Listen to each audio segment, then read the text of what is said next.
Okay, in this week's fail bag, we're going to do something a little bit different. I'm going to take a physical magazine that I have here in my hands and read through it a little bit and discuss some topics in here. The main thing here is that Game Informer, GameStop's propaganda machine, long-running, very popular magazine, is just had their 300th issue, which is crazy. They started in 1991, and they're still going, and I think they're in the top 5 of most subscribed magazines in the US, which obviously they're in GameStops and it's part of a program, so you can't really... A program that they force down your throat at every chance they get. Yeah, exactly. But for their 300th issue here, they made an article called The Top 300 Games of All Time. And there's been a million of these type of lists before, but this is in a magazine, a somewhat reputable magazine. So I thought I'd run through and see what you guys think. Okay. You don't sound like you're expecting much.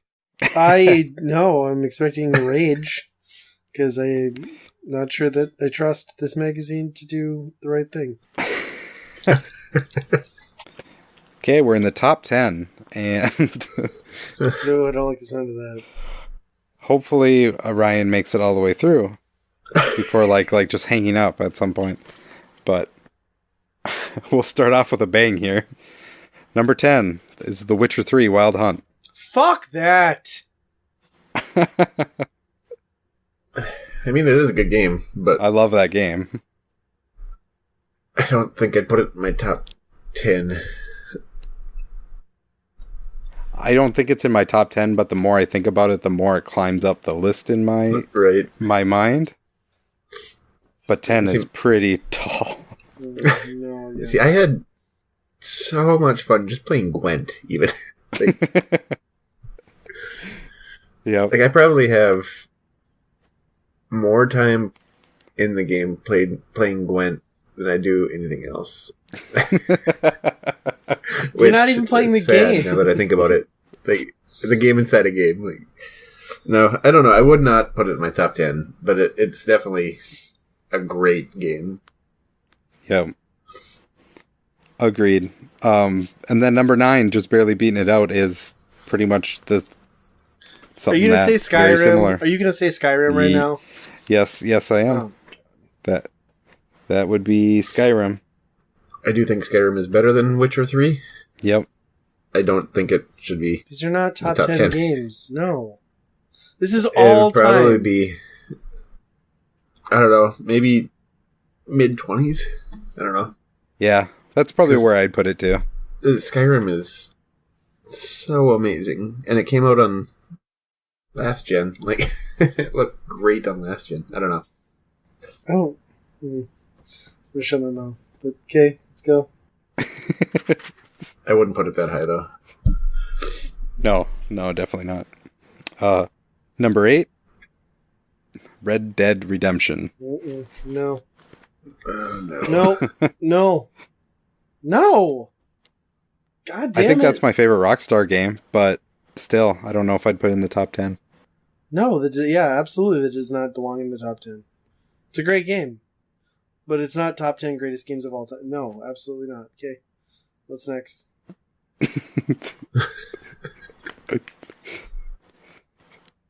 don't know if I want to keep going. It's going to be RPGs. I don't like it when you're angry here. It's here. going to be a lot of RPGs, isn't it? I'm going to get really mad here, aren't I?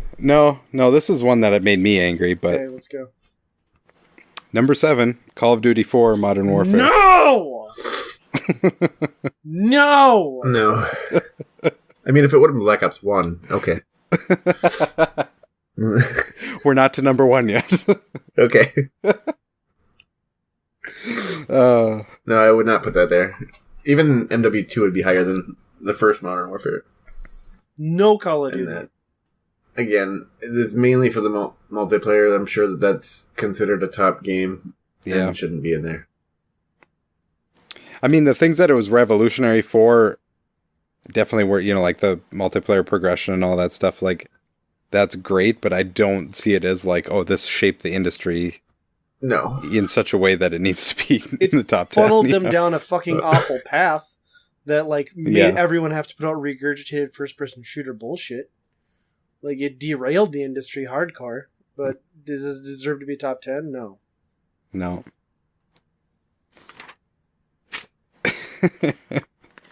What number was that? 7? Number 7, Fuck yes. that. God damn it. 7th greatest game of all time, Call of Duty. Wow. I took 7 shits this morning that were better than that Call of Duty. I'm going to disagree, just saying. You didn't see the shits. I'll send you pictures later. Oh, no, but I know who it came from. I can already imagine that it just smells awful, so... It's not the smell. Okay, let's go. 6. Quality of the shit. The quality of the shit, yes. Okay. Runny. Number 6 is Final Fantasy VI. Which is, sure. I have no bearing on that. I suppose the Final Fantasy game has to make it, so sure. Yeah. That's fine with me. I don't know if it should be that high, but maybe in the top 15, sure. Number 5 is World of Warcraft. Okay. Probably definitely belongs in the top 5. I think you have to. Again, that's multiplayer mainly, but I think that just I will say, how much behind that game. I don't think 5 is the right spot. I would put that at like 10. No. I think it makes top 10, but I think it's on the outskirts just because of like what Justin's saying is like when you have a game that's solely dependent on multiplayer for the most part, that changes. Yeah. I mean, it's hard to gauge that because like experiences will vary wildly, but yeah, it should be high on the list. I'm fine with that. I wish it was a little lower, but it's good. I mean, if it was based off the story, I suppose, but how many people play that game for the story? Well, I suppose there's quite a few. Well, you do for a while, and then you're like, I can't keep up with all this weird shit. Yeah. I mean, all the story and the lore and stuff behind it, like, I can understand it being higher, but it's multiplayer. Yeah. Yeah, that's tough. Like, how do you gauge, like, if you have fun in a game like that, is it because of the people around you and the experiences that they give you, or is it because of what the game is giving, dishing out? It's the experience. I mean, I could give you 9 other people that would not be fun to play that with, and you would have a horrible time. Yeah. Yeah. I was just gonna. Like, Yeah, and that's the whole thing. Is like I was just gonna say is like it is absolutely those experiences because it's not repeatable. I can't go back and enjoy it in the same fashion that I would, when Justin and I first got addicted to it. It just wouldn't be the same. you could, if you joined us. Let's not get into this right now, but I'm just saying. Yeah, I could, but yeah, like you said, different people, completely different outcomes and enjoyment levels. Yeah. I mean, if you're the person who's playing World of Warcraft to run through that by yourself, like you are not probably the person who's going to put this on the list this high. So. Yeah, that's true. I mean, the feeling you get when you finally defeat a boss in a raid that you struggled on gives you a lot of reward. I guess, you feel good about it and you want to put this game up higher, but I can't. It shouldn't be that high. Until somebody ninjas the drop that just came from the boss you struggled to beat and runs out of that party. Or your rogue falls asleep. For a lock picking. So what's 4? Number 4 is Grand Theft Auto 5.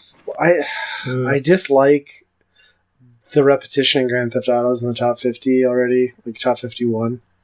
Yeah, I have to agree too. And I get that it's like the most impressive game that Rockstar has put out, so it's got to be the highest, but at the same time, I don't know.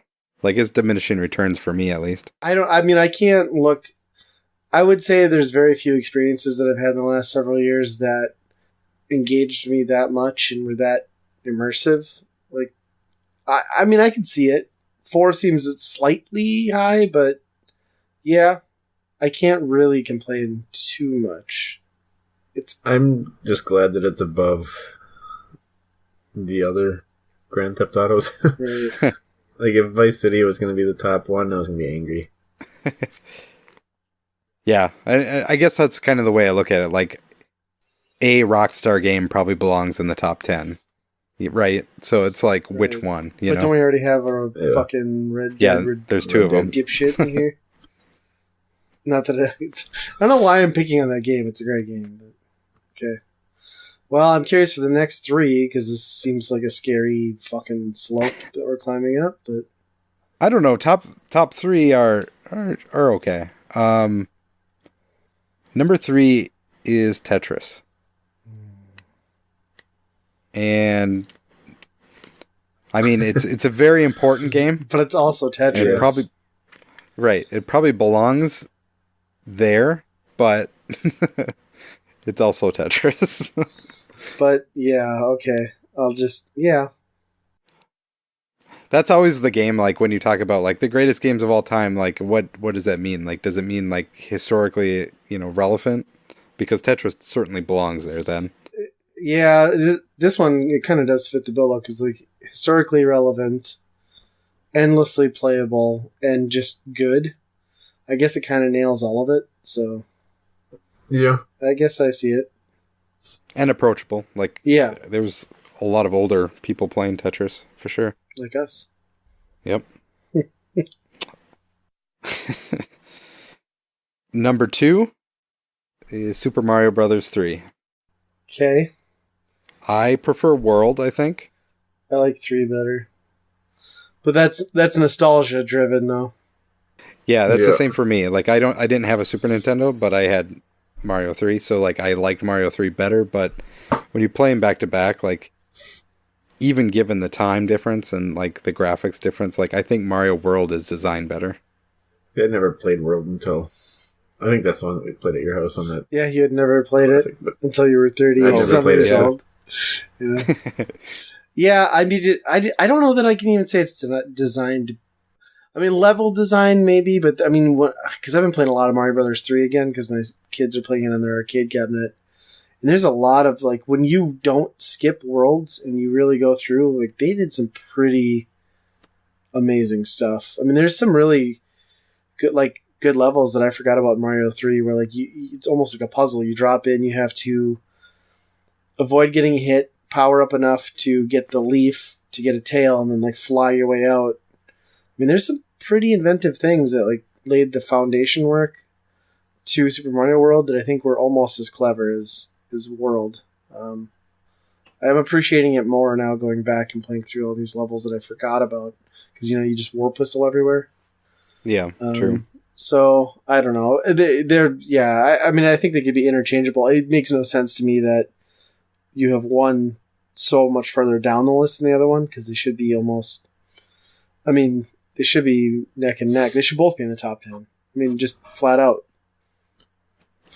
Yeah, that's my thought too. Like, depending on the day, I could go back and forth on those. And yeah, when one is number 2 and the other one's 26. Yeah, we can get 3 Grand Theft Autos in here, but we can't get 2 Super Mario Worlds. Yeah. 2 Super Mario games in the top 10. I don't get it. Yeah, We have, exactly. yeah, okay. And how have we not had any other Zelda games between 50 and now, other than Ocarina? It doesn't make any sense either. Yeah, true. Yeah. Is number Yeah. 1 Donkey Kong Jungle Beat? No, it was Donkey Konga 2. Oh, okay, Sorry. good. Any guesses at number 1? Serious guesses? I mean, hopefully Link to the Past. Yep. Got it? Okay, good. Yeah, Link to the Past is number 1. I never got into Zelda. I just died a little inside hearing you go, to Zelda. I'm a little irate that we can put Call of Duty's fucking Red Deads and all these Grand Theft Autos, but Breath of the Wild doesn't even crack the top 50. Do you want to know where that is? I'm afraid, but where? Number 100. Fuck Game Informer. Do you know what number 99 is? What? Do they? Mass Effect 3.